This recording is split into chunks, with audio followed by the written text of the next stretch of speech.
काठीनं घोंगडा घेऊ द्या किर मला बी रिंगणात येऊ द्या किर असं म्हणणाऱ्या धनगराचं आणि त्याच्या मेंढरांचं तुकाराम महाराजांच्या पालखी सोहळ्यातलं हे अनोखं रिंगण जे पार पडलं बारामतीतील काटेवाडी गावात. इथे वारकऱ्यांच्या स्वागताला हायस्कूलच्या विद्यार्थ्यांचं पारंपरिक लेझिम आणि विठ्ठल रखुमाई होते. सगळ्या माऊलींनी दारासमोर रांगोळ्या काढल्या होत्या आणि त्याच गावातनं वाहणाऱ्या छोट्याशा कॅनलला वारकरी आपले कपडे धुवत होते. दुपारच्या मुक्कामाला तुकाराम महाराजांची पालखी या गावात येते तेव्हा परंपरेनुसार गावकरी पायघड्या टाकून पालखी स्वागत करतात.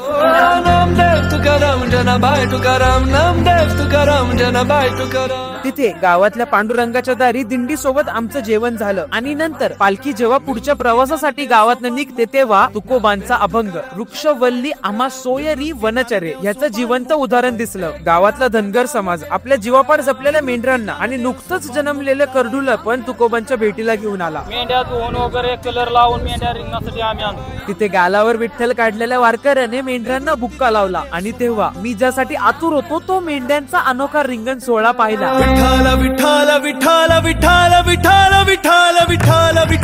शेवटी जेव्हा मी त्यांना विचारलं तुम्ही तुकोबांकडे काय मागता तेव्हा हसत मुखाने एकच उत्तर मिळालं, सुख मागायचं फक्त आपल्याला.